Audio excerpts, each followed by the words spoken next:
ಕಾರ್ಯಕ್ರಮದ ವೇದಿಕೆ ಮೇಲೆ ದಿವ್ಯ ಸಾನ್ನಿಧ್ಯವನ್ನು ವಹಿಸಿರ್ತಕ್ಕಂತಹ ಆಚಾರ್ಯ ಗುಣಧರ ನಂದಿ ಮಹಾರಾಜರ ಪಾದಾರವಿಂದಗಳಲ್ಲಿ ಶಿರಸಾಷ್ಟಾಂಗ ನಮಸ್ಕಾರಗಳನ್ನು ಸಲ್ಲಿಸ್ತಾ, ಅದೇ ರೀತಿ ಇವತ್ತು ಈ ಪುಣ್ಯ ಭೂಮಿಯ ಒಂದು ಭೂಮಿ ಪೂಜೆಗಾಗಿ ನಮ್ಮ ಕರ್ನಾಟಕದ ಘನವೆತ್ತ ರಾಜ್ಯಪಾಲರಾದಂಥ ಗೆಹ್ಲೋಟ್ಜಿ ಅವರೇ, ಅದೇ ರೀತಿ ಬಹುದೂರ ದಿಲ್ಲಿಯಿಂದ ನಮ್ಮ ಪಕ್ಷದ ಸಂಘಟನಾ ಪ್ರಧಾನ ಕಾರ್ಯದರ್ಶಿಗಳು, ನಮ್ಮೆಲ್ಲರ ಮಾರ್ಗದರ್ಶಕರು ಆದಂಥ ಸಂತೋಷ್ ಅವರೇ, ವೇದಿಕೆ ಮೇಲೆ ಉಪಸ್ಥಿತರಿರ್ತಕ್ಕಂಥ ಭಟ್ಟಾರ ಕಪ್ಪಾಜಿಯವರ ಅಡಿದವರುಗಳಲ್ಲೂ ಕೂಡ ಶಿರಸಾಷ್ಟಾಂಗ ನಮಸ್ಕಾರಗಳನ್ನು ಸಲ್ಲಿಸಿ, ವೇಳೆ ಅಭಾವ ಇರೋದರಿಂದ ವೇದಿಕೆ ಮೇಲೆ ಇರ್ತಕ್ಕಂಥ ಎಲ್ಲ ನನ್ನ ಅಣ್ಣ ತಮ್ಮಂದರೆ, ಇಲ್ಲಿ ಆಗಮಿಸಿದಂಥ ಯಾವತ್ತೂ ನನ್ನ ಅಣ್ಣ ತಮ್ಮಂದರೆ, ಅಕ್ಕ ತಂಗಿಯರೇ, ತಮಗೆಲ್ಲರಿಗೂ ಕೂಡ ಜೈ ಜಿನೇಂದ್ರ।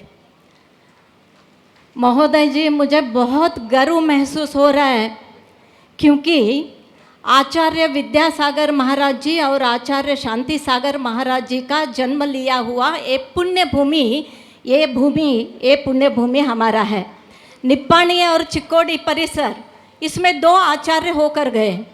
तो मुझे आज 21वें सदियों के आज आचार्य हमको मिले हैं कि गुणधर नंदी महाराज जी के रूप में आज हमको आचार्य जी मिले हैं। इस पुण्य भूमि में ये जन्मस्थल उनका है, तो हम और ये सब लोग हम बहुत पुण्यवान हैं।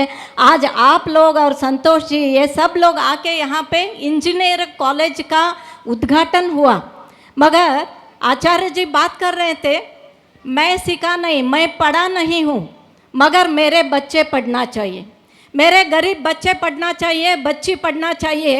और हमने सुबह उनके साथ बैठे थे तो उस समय वो बोल रहे थे, आज के दिन में एजुकेशन तो मिलता है, आज के दिन में एजुकेशन इंस्टीट्यूशन बहुत सारे हैं, मगर एजुकेशन के साथ अच्छा संस्कार होना चाहिए।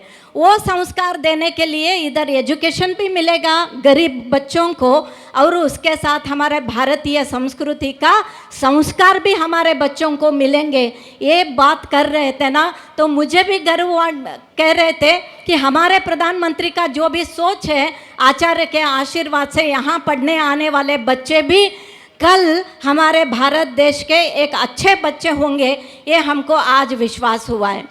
क्योंकि आज आचार्य जी ने 151 फुट की भगवान जी का मूर्ति का स्थापना का आज भूमि पूजन किया है।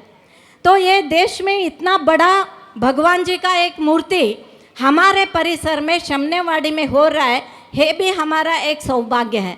तो इस एक परिसर में आचार्य जी बचपन में वो दीक्षा लिए, 2001 साल को यहाँ पे वो आ गए, उधर पंच कल्याण हुआ था तब, उसके बाद इधर ये अच्छा काम हो रहा है, तो हमको बहुत गर्व महसूस होता है।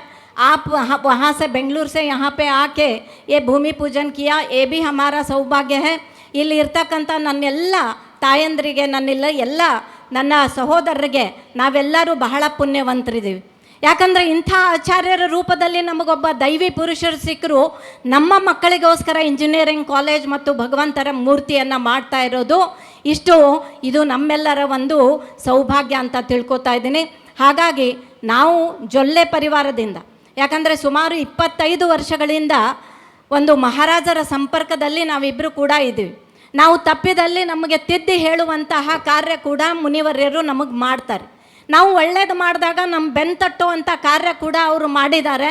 ಇನ್ನು ಮುಂದೆನೂ ಕೂಡ ಅವರ ಆಶೀರ್ವಾದದೊಂದಿಗೆ ಈ ಇಂಜಿನಿಯರ್ ಕಾಲೇಜ್ಗಿರ್ಬೋದು ಅಥವಾ ಈ ಒಂದು ಸಂಸ್ಕಾರವನ್ನು ಕೊಡುವಂಥ, ಬೆಳಿಗ್ಗೆ ಭಾಳ ಚೆನ್ನಾಗಿ ನನ್ನ ಚರ್ಚೆ ಅವ್ರ ಜೊತೆಗೆ ಆಯಿತು, ಮುಂದೆ ಬರ್ತಕ್ಕಂಥ ದಿನಮಾನಗಳಲ್ಲಿ ನಮ್ಮ ಜೊಲ್ಲೆ ಪರಿವಾರ ಕೂಡ ಅವ್ರ ಜೊತೆಗೆ ನಾವು ಇರ್ತೀವಿ।